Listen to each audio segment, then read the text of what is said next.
RingVille episode, Prince Ahmed.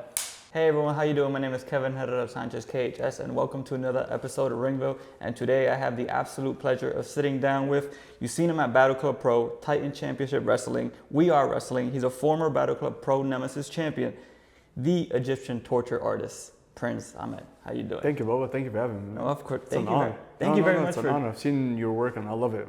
So thank you so much. My heart. Thank you. Thank you. I wanted to start off with talking about your intensity and how when you're in the ring, you bring this like energy of you like, yo, I'm gonna just fuck people up. Yeah. You know? Yeah. And sometimes it's like you bring it so much where it's like maybe force isn't the right word, but you kind of bring it out of your opponents as well. Is that something that you knew you wanted to do, or did it just come naturally? It actually didn't come as quick as people thought. It took me a lot of time to get out of it, because before I was very shy and actually very, very quiet. Yeah.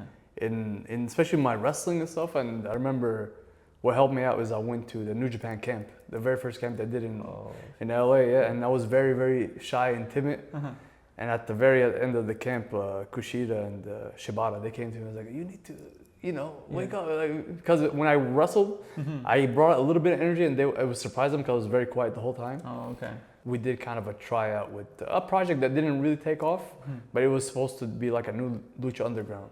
Gotcha. So one of our agents was Matt Striker, and he just, I don't know, on the way there, because they flew us from New York to Vegas. So, and I was actually wrestling Chris Bay at the tryout. I'm like, shout out Chris Bay. yeah, get well, brother. So like Matt Striker, right before I was about to get in the ring, and he just told me, be intense. And for some reason, I don't know, when he said that, I just kind of, it just clicked. it just clicked, and I just like went full out, and I didn't know how good or bad it was until like my buddy Buck Skinner he was also with me in that trip. He was like, bro, like you were on fire, keep that shit up. I was like, all right. Oh, nice. Do you ever get told like, yo, can you reel it back a little bit? No, actually, they always love it. Yeah. Okay. Which I like you said, like I try to also, I love when also somebody brings it. I mean, so we could just like, bring the fire together instead of like me just yelling and trying to be aggressive, and the other guy's kind of like. So it just, I don't know, it don't feel well, but when the other guy I could bring it out of him, because sometimes you do need somebody to bring it out of you. Absolutely. Like another guy that always brings it out of me is Steve Pena. Steve Pena? Yeah, Steve Pena. Whenever like he just brings it out of me. I was like, oh, that's really beautiful. So it's also beautiful when you can do it to somebody else, when you can bring that intensity. So for sure. I will say though, it is a very like physically demanding way to wrestle. Absolutely. What's the downside to wrestling in that way? Oh, you leave it all in the ring, so you be beaten up. You feel like you can barely talk after, and a lot of time. But that's the thing about like training, like because we say blown up, we always get like tired, but it's really about like training yourself to get through it. Okay. So every time, if you're gonna wrestle outside, you're gonna get blown up every time. Sometimes you're gonna try to yell and nothing's gonna come out of it because like how much you do it. So. That's the downside of it. You can't. Yes, you can keep it consistent, but if you're working like 3-4 shows back to back, like one of them shows, this is gonna fall. What if it's gonna? You're gonna be a little more closed down. Yeah, absolutely. Yeah. I remember a couple of times with like Nick Shin. He's like, I'm at yell. I was like, I can't, bro. There's nothing in the tank. So like I'm trying sometimes. Like my face shows it, but like my body just can't. There's nothing in the tank to let it out. I just get it. Yeah. I just can't, bro. I just can't. But that is the downside of it. Well, I think somebody who does bring it, and kind of maybe you bring it out of them and they bring it out of you, is you have an issue with Azra. Yeah. At We Are Wrestling. Yeah. What is it about it between you two that just kind of like makes you just? It first started just like it's gonna be a cool match. Okay, like Azrael's been in the game for a long time. Ahmed's kind of still on the up and up, and it started like that, like a one-off. But then like we went that time limit draw, because they really didn't know like who they want to go with. Okay. So they we just do time limit draw, and so but when we got in the ring, it just kind of kept escalating and kind of for real a little bit, because he's still showing that I still got it, and I've been doing it for like 20 plus years. Right. And I'm telling him like, no, it's kind of my time now. So, so it's always a fight with him. Yeah. And when wrestling somebody with that sense of like, okay, his time is coming up. Is like, I want to prove that it's like my time now. It's like, what's the mindset of going into that match? So the first mindset is like, I want to show him that I can hang. But then like, you can't fully rely on that, because I feel if you just stay in that mindset, you're still going to cut yourself short, because you're going to be too respectful in a way. Okay. So you want to actually go in there as like, that's my mindset. I want to say like, no, I want him to say like 10 years from now, I was in the ring with Ahmed when he was on the up and up, and he showed me what he got. Okay. That's always kind of been my mind, especially if I'm wrestling somebody that has a name or has a lot more experience, or somebody that we're kind of close to, a little bit similar style or whatever it is. I always want to, in my head, I always want to walk in like, make him remember me and tell people like, oh, you know, I worked that man when he was younger.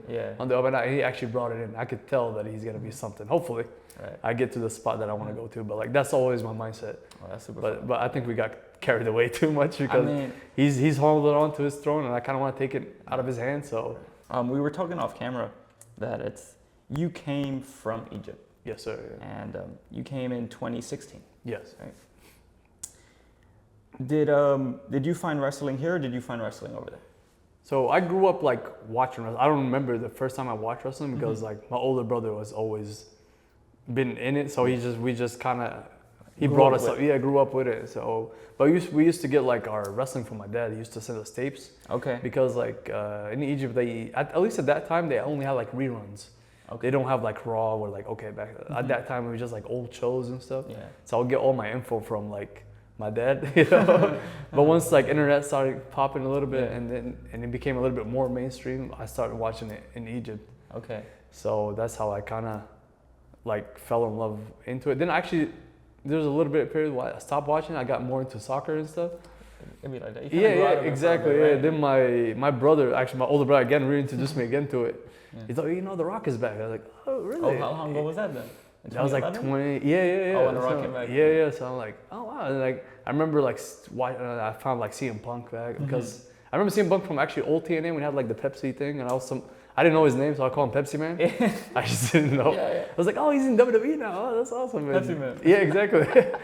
and Punk actually, like, so Rock, I feel like Rock got me back into it, and Punk kind of like kept you in. Yeah, kept me in it, and it was like, oh, that's awesome. Okay, good. You call yourself the Egyptian torture artist. Yes.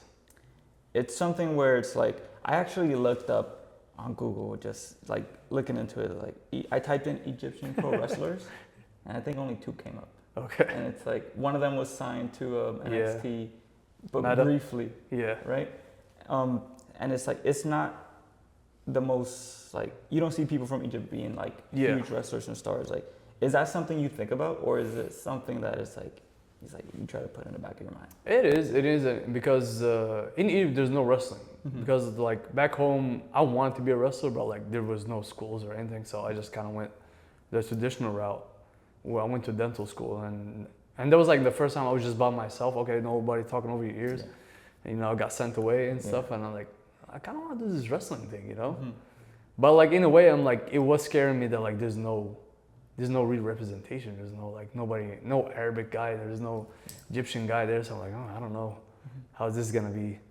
You know, how are they gonna look at me? So it took me a couple of years to finish my paperwork, and when I moved in, and like Johnny was like, Johnny Rodz, I don't know if I jumped to your questions. No. But he was like, oh, you know what, Bob, we had a half Egyptian before, but you know, you could do good here, because at first I was kind of more scared than an Egyptian, but he kind of made me a little bit more comfortable. Oh, okay. I was like, hey man, you're different, so just stick with it. Kind of use it. Yeah, exactly, kind of use it, but a lot of the old heads, they want me to go the other route, the route that I was afraid of, which kind of, make me like a bad Muslim, which that's the route. That's what was really scaring me, is like somebody trying to make me look like a bad Muslim, which I didn't want to go that route. Yeah. And that's what they kind of made me do it and not do it at the same time. Like, oh no, just with the robe. Oh, just do this. I'm like, that's kind of too similar for exactly like what I don't. Slope. Yeah, exactly what I don't want to do. And then like that's why I just kind of took a shift and just let me focus on Egypt instead of just the whole. Just an Arabic Muslim. Yeah, because it is that like unfortunate like way of where it's like, oh, this person is from this part of the world, so they're just gonna be bad. Exactly. And it's like and they use it as a way of like, they're bad because they're this character. Yes. Right? Yes. And for you, like watching your matches and watching your character, it's more of just like you're bad, but you just happen to be from this place. Yeah, exactly. Which is beautiful that you said that. Because that's honestly the mindset that I want to put out. Is like, oh no, I'm not just bad because I'm from East. No, it's because the way you see me wrestle, and all is like, oh, you're just bad. You're just bad. I mean, because your name is Torture Artist. Yeah. It's like, where did you think of the name from? So it's a kind of a like, not long story, but before that wasn't the character that I really wanted to do. Okay. So the original character, which I don't know if I'm gonna spoil it here or not, but like the character that I wanted to do is I wanted to be like the last chosen of the pharaohs. Like, okay, I wanna. So the pharaoh in my head, like the pharaohs chose me to be kind. I hate using the word God because it's against my religion, but that kind of thing. Okay. To choose me to be like them, but I have to prove myself first. So I'm the last chosen one, but in each mask and each god I have to obey first. That's why I'll have a bunch of different masks. Because like, okay, once I obey like Horus, okay, I can move on to the for Subek, Anubis. And like eventually if I prove myself to all of them, I get gifted my own mask and I become like a pharaoh. That's the original like idea. That's super fire. That's super fire. That's the original idea. And I went to OVW and I pitched to them the idea. I was like, oh, that's cool, but that's a TV gimmick that you have to we have to sign you first. And I was like, we kind of like fold up on the roster. Yeah. So I went and did a couple of indie shows and stuff, and I met Kevin Nash and Scott Hall, and I pitched them the idea, and they loved it. But Kevin Nash is the one, and he told me like, it's a beautiful gimmick, but it's a TV gimmick. You have to, it needs a lot of production, it needs a lot of vignettes to tell that story. And he told me like, it's gonna be very hard for you on the indies, how to introduce that right away when you walk out, because it is true. I feel like a lot of people wrestle that like they're on TV. And they forget, like, most people don't really know us because we're on the indies. Like, it's just one of those things. It is right? one of those things that you can't get mad at. Like, you walk out, so how could you tell all that story in just that little moment? Yeah. So I'm like, you're right, kind of. So I was just kind of playing around with the idea. So, okay, what am I going to be? And like, my style is just, okay, I just twist people up and do that kind of stuff. And I was listening to a Moroccan song. And in the song, he said, like, I became an artist at a crime. I was like, oh, I kind of like that, you know? So like, that was a bar. Yeah, exactly. Yeah. So I was like, what if I just switch it up? I became like an artist at torture. Just because I was looking, I was like, okay, torture artist. Yeah. Okay, I'll slap it on, which is cool. Like, I feel like it's one of the names that people, thank God, hopefully I'm not delusional about it, but everybody's like, okay, it fits. Instead of just like a cool name that don't fit my character, when they see it, it's like, okay, yeah, we can see it. So hopefully. Yeah, for sure. Oh, man. But that pharaoh gimmick, which is, that's why I'm kind of like, I'm holding on a little bit to it. I don't want to fully just do it. Yeah, no, for sure. It's like, and like, did you like create the designs for the mask and everything? Yeah, a little bit. Yeah, I had like a little bit. And there's a buddy of mine named Jesse Laboom. He also designs stuff. So he just threw a bunch of like gear at me, and he threw. I was like, okay, he went. It's almost like he went inside my mind and like drew him. So like I do have a lot of ideas and stuff, but I don't want like fully. That's super fun. Thank you. That's fun. I'll look forward to seeing that. Yeah, which hopefully. Yeah. I was on your IG page and I saw this super fire picture of you holding 3 titles. Oh, it's like flex, by the way. Yeah, absolutely, 100%. Talk your shit, man. And I was thinking of how like titles in wrestling represent something. Like it represents something not only to the wrestlers, to the fans, but also to the people backstage. Yeah, absolutely, yeah. And I wanted to ask you, like, when you win a title and like you celebrate with the fans, with the audience, right? Yeah. How different is it when you do that and then you go backstage and then people are like congratulating you and you're celebrating with your peers? It's honestly, it's awesome because because like in at least for me, when you win and stuff, like, yeah, I'm supposed to win, so I'm kind of in character, even though deep down I'm kind of happy, but like I feel like the true celebration is when you walk back and see how the reception is. That is that's okay. Like the ring one is okay for Prince Ahmed, but the one like in the back, that's for Ahmed. That's the moments where like it sticks to you, like, because the title, like, it's gonna go away anyway. But these moments where, okay, when you walk back and you see your buddy there, or the promoter giving you hugs, like, hey man, good job. Those are the moments that like that nobody can take away from you. So to me, at least, that actually means a lot to me, more than the moment itself in the ring, you know? No, I get what you mean. It's like one of the most important things sometimes is like having the respect and, you know, admiration of your peers. Absolutely. Right? I feel is the most important part, honestly. Okay. Is having the at least the respect, because you're not gonna get everybody's love because it's for wrestling, sure. it's the world. Exactly. It is what it is. But like, because at the end of the day, you still have to respect each other because it's not just me, bro. Like all the stupid stuff I do, you have to help me. You have to take all of my moves. Right. So in a way, like you're making me look good. So I have to respect. So when you see that kind of respect and admiration, or at least like somebody acknowledges, hey man, good job. Yeah. It's a good feeling, and it means the world to me. Especially when the promoter comes to you and is like, hey man, like we believe in you, and now it's your time. So like, it's that stamp of validation. Exactly. Yeah. It's like, oh, okay, what I'm doing is working. Exactly. And you, in a way, sometimes you add more pressure to yourself, but I do like that kind of pressure. Yeah. Like, okay. It's like, do you thrive in that sense Yeah, of pressure? I do love that. Yeah, idea of just all right. Let me just see how far I could go. So it's like, when was the first time you became a champion? The first time I became champion was in WW, World of Unpredictable Wrestling. There's a place where I trained at, and With Johnny Rodz. With Johnny Rodz, yeah, and I remember it was the light heavyweight title, and actually, Matt Stryker was the one who like put me over, and he let me like, it was a 5-way match, but and it was actually the first time that my whole family came and watched me, which meant a lot because they were very against me being a wrestler and stuff.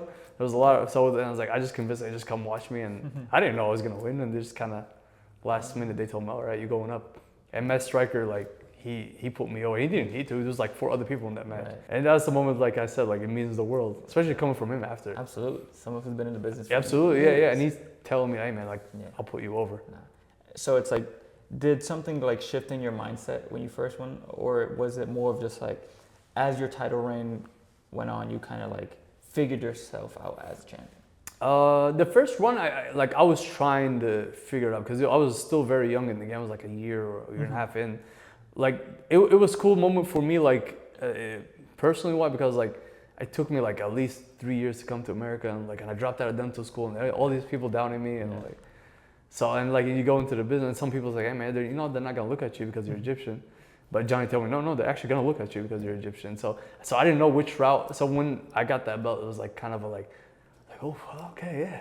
Oh wow, it's a relief, you know. And like at the same time in my head, like, hey man, if I go out tomorrow, I'm good. At least I made it. I became a champion. But like the run itself as a champion, I learned more from Johnny like backstage, but I didn't really fully to practice what you were learning. Yeah, because it was a lot of things going on. I was still very young. I'm still learning a lot of stuff that I was still trying to figure out how to be a pro, like a wrestler, before I became a champion first, because it's a different mindset. It is a different mindset, because I feel like if I would have just jumped to being a champion right away, I feel like a lot of my wrestling would have like fell, because it's a different level of that kind of stuff. I feel like I didn't have the foundation enough to skip that part. So I was like, I want to focus more on the wrestling. Okay. But once I figured it out, I feel like now I could. Yeah. So it's like now, of course, winning a championship is always like, absolutely, it's amazing, incredible. So it's like, how has your mind shifted now? Where it's like, the way you carry yourself, the way you work. It gives you like the confidence that, like, at least for me though, like I feel like we all have to be in the ring, like think that you're the best. Like you have to think that you're the best. But once kind of like the belt is put on you, like it's all right, like proof. Exactly. Like okay, at least you prove, or at least if everybody's doubting, like you're in the head of the, ahead of like the track, the curve, and so you gotta lead by example. Let's see. Okay, you say you're the best. Now it's the spotlight's on you. Absolutely. Yeah, the spotlight's on you. So show everybody. If you say you're the best, let's see how you are. And in my heart, like now, I feel like I have my confidence that I say, okay, I feel like I could be. Like my mind, I don't want, because when he said that, I don't want to like sound cocky, but like, nah, man, in my head, like I always say like I don't believe like I'm the best, but I also believe that nobody's better than me, which is kind of like.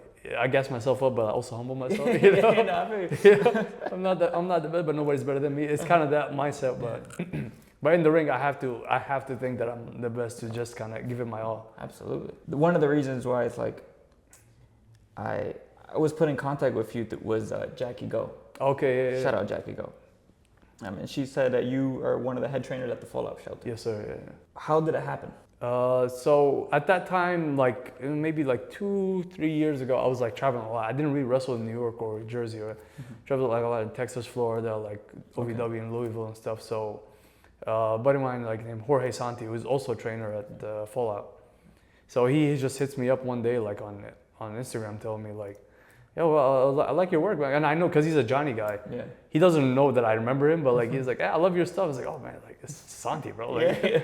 So he told me, just come down and train with me. For. I was like, I at that time, because once I left like Johnny, I didn't want to go any other school. I didn't want to train anywhere else. Okay. But when Santi told me, hey, come train with me, I was like, I couldn't really pass that offer. No. Yeah. So when I got in the ring with him, he kept inviting me to classes. Hey man, just come with me. And like, and I would go, and if I see something a little bit, I would just take him aside. Like, bro, just tell him maybe to work on this and that, whatever.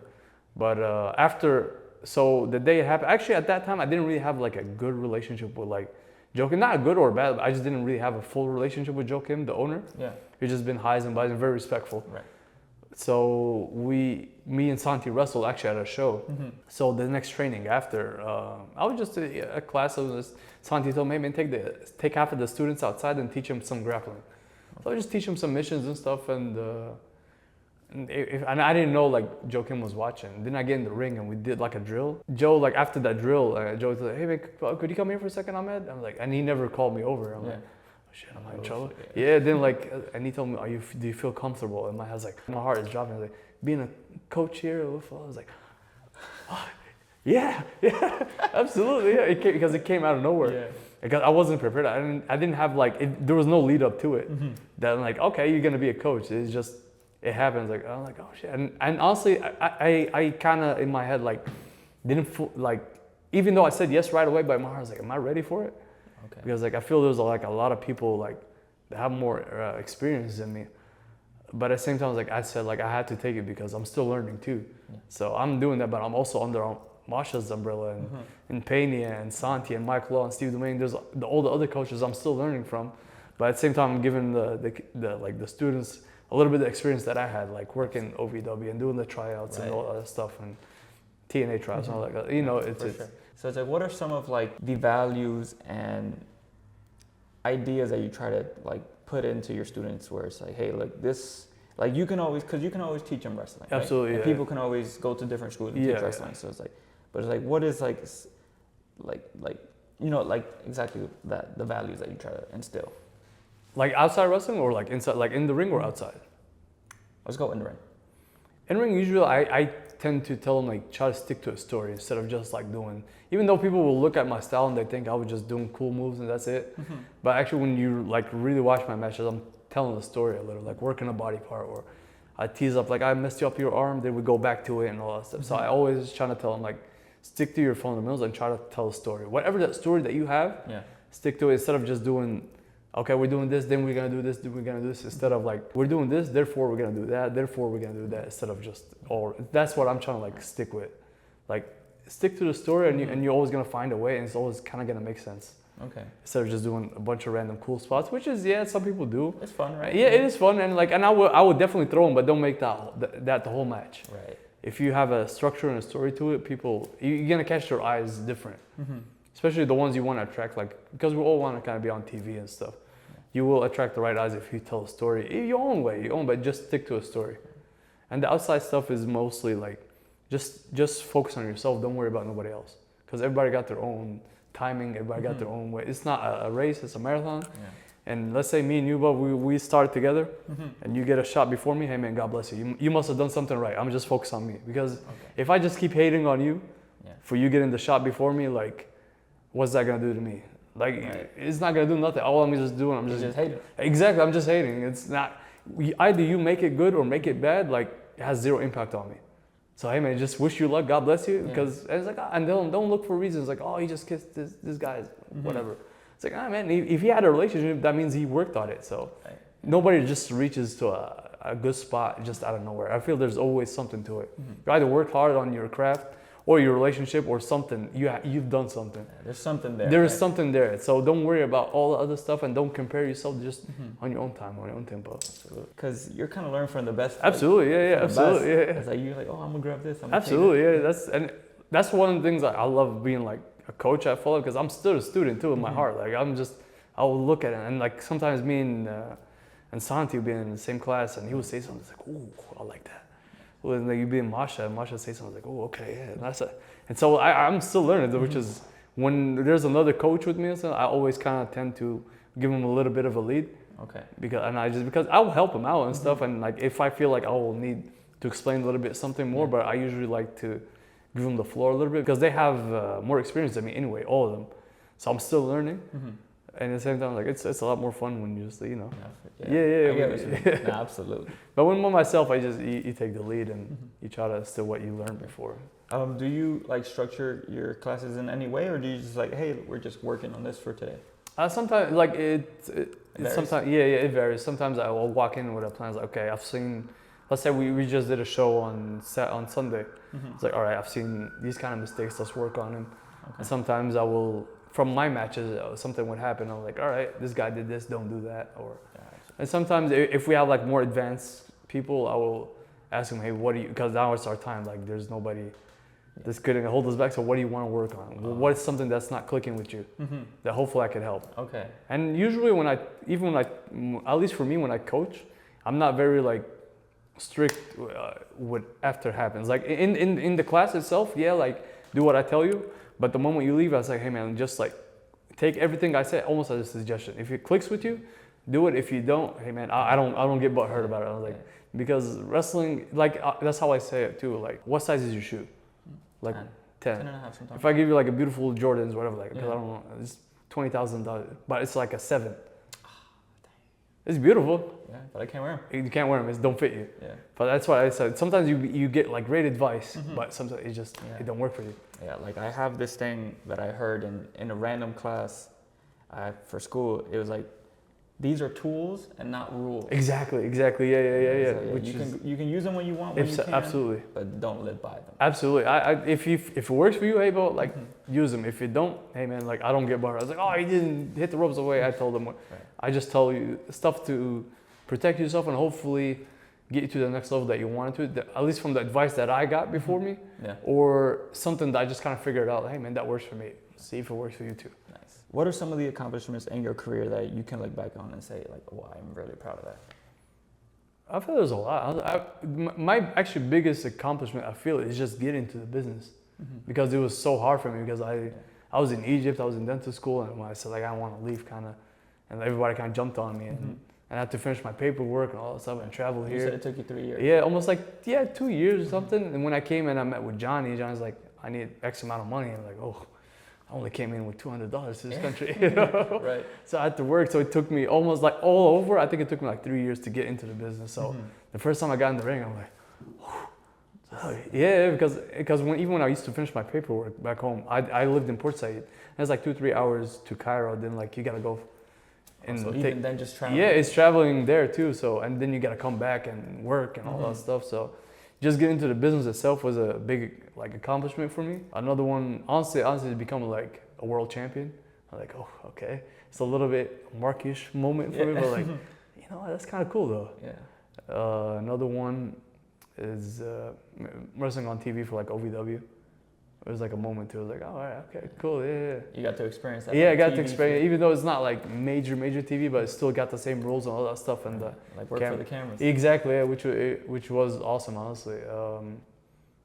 What was it called? Last year, actually, we did like a photo shoot for like Vogue, Vogue Mexico, yeah, which was, and I just got it for my birthday, like Cosmic, shout out to you, Cosmic. She gave it to me as a gift, like, and I was kind of, my head as on the cover under a mask, and there's a couple of pictures of me in there and stuff. That's fire. Yeah, so that was one of those moments where like, oh, that's awesome. Yeah.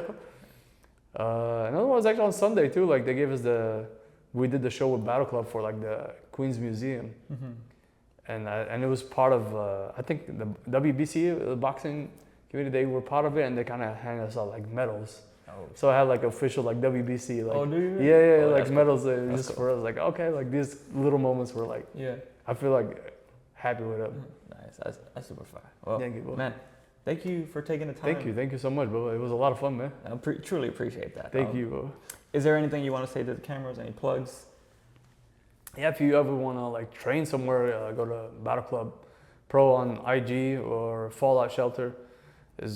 You got Masha, Slamovich, you got Steve Payne, yes, Jorge, Santi, Mike Law, Steve Domain, you got myself.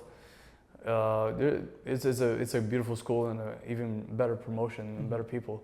It's for everybody. And if you want to see some crazy Innovative Wrestling. Just follow me on IG, I guess. You know? Yeah, it's like everything will be in the description below. I also link to the school's website and everything. Yeah, thank you, bro. Thank you so much. Yeah. Absolutely. Well, all right, everyone. Till next time. We out.